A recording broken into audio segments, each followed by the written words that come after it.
Mary Chavarria or Chavarria, or is it Chavarria or something? I've got a screen reader here that says it. I don't know if it said it correctly, but I'll try it again. Mary Chavarria. Chavarria or Chavarria. I'll say Cavalier or Chavarria. That sounds posh, doesn't it?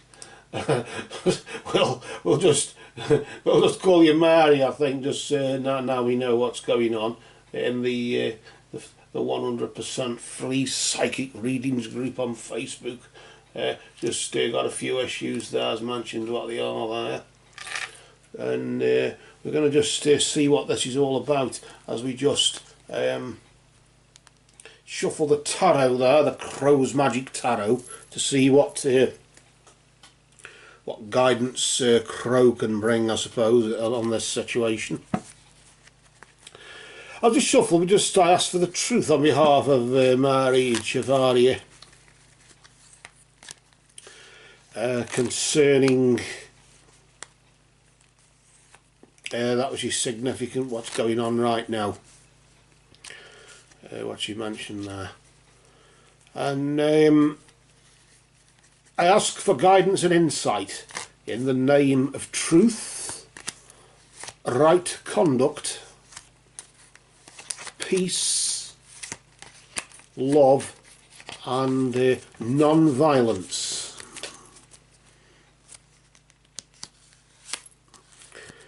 Blessed be to the crow, the carrier of souls from darkness into light. We'll just straighten up there, ship shape in Bristol fashion, and we'll just bring things over here. I'll deal out 3 cards for you there, Mary. The first card we deal is in the position of your past. Then the next card is in the position of your present, and then your future we just place next to it there. Notice the past and the future, of course. The past is the recent past. This is the period of time between now and this time, roughly last month. And then between now and this time next month is the future here, and you're about 3 days behind, 3 days ahead here, somewhere what's going on just in the middle here. Let's see what this is all about. We'll see what Crow has to say here in this deck. Of course, Crow is king, so we have to respect that. And we just pull out the first card here, and we just flip it over nice and slowly, not to disturb the energy. And notice you've got the Ten of Swords. Crowley refers to the Ten of Swords as the Lord of Ruin, and this tends to hold that sort of, well, a Gemini feel to it. Nevertheless, it's got that feel to it, hasn't it?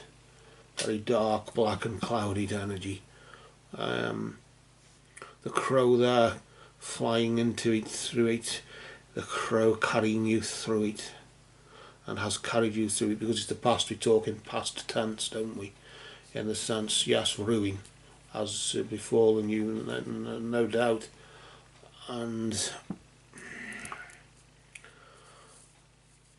then this has led to I suppose, a dark period just recently in your life there.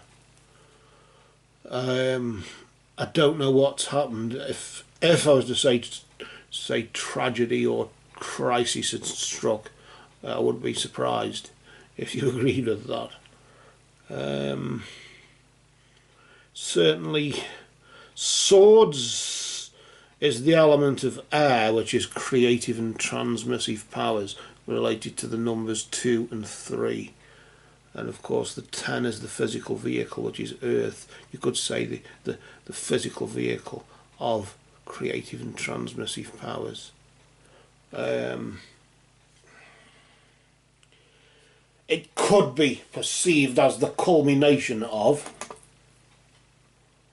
all the communications that you've had, all the creativity that you've had, all the knowledge that you've gained, culminating and sort of burning itself out, or burning themselves out, to such a degree where they're just smouldering embers. It could be that, but certainly it's very dark, isn't it? I'm focusing on here this sort of chandelier sort of configuration, or it just looks as if that's ice, isn't it? Like as if it's ice, or it's very spiky, isn't it? As if you touched it, you'd be cut. It would cut you. So even though the crow flies through the darkness, there are hazards that could be hit on the way, and you wouldn't see them. And that's what's happened. You've hit on a hazard, or on something there that's cut you in some way, then metaphorically there, and it's inflicted a wound upon you, either financially or emotionally, psychologically, but it certainly hurt you, and it has destroyed you in some way, and that. I want to see what's going on now. I want to see have you managed to extricate yourself from it. Remember, of course, with it being a minor arcana card, the Ten of Swords being a minor arcana card, a minor arcana energy gives you power to change things. Do you have power to change things now, or will there be a major arcana energy in its wake? Right now we shall just see, and yes, there is the energy of the Empress, though, mind you. The Empress is there. She represents conception, she represents intuition, and I suppose to some degree, yes, Taurus. If, of course, she doesn't get what she wants, she can be a bit like a raging bull, but nevertheless, regardless of that,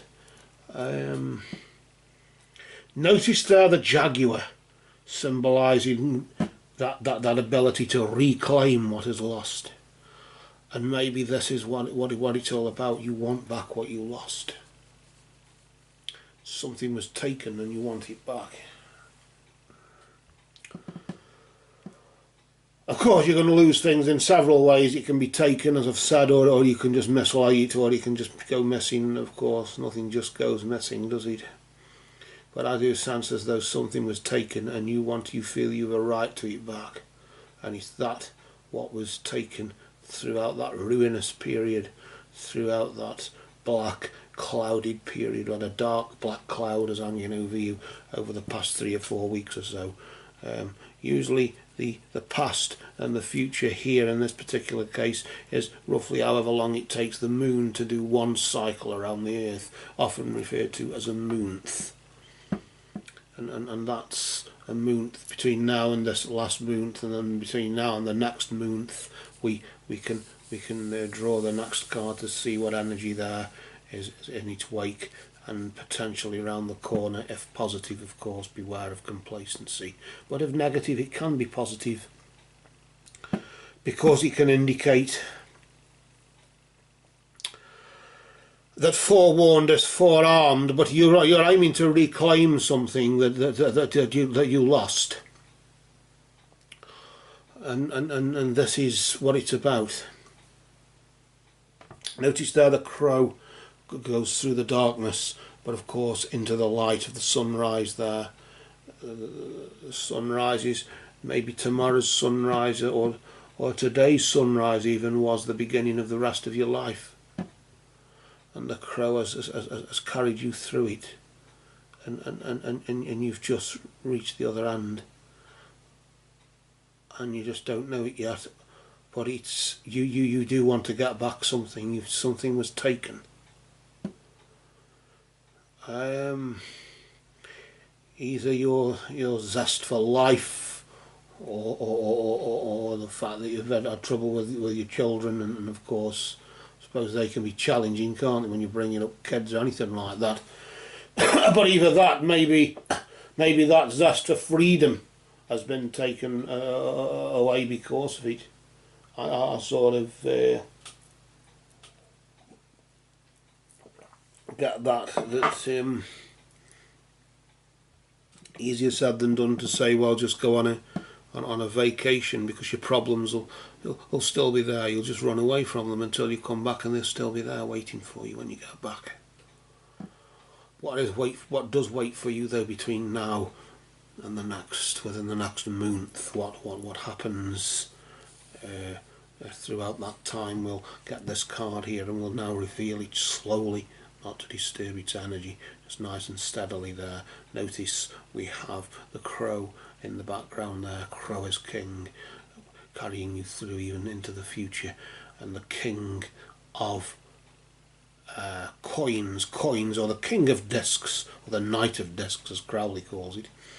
The coins, of course, represents Earth, the physical vehicle, yet more Taurus, Capricorn and Virgo energy there going on, and that of course is very earthly, of course, anyway, isn't it? This can be, yes, the notice, of course, it's adamant. There will be that sort of hell bent on getting this right, because why is that? Well, the tiger spirit represents the willpower, and you'll be called upon to take charge of this situation.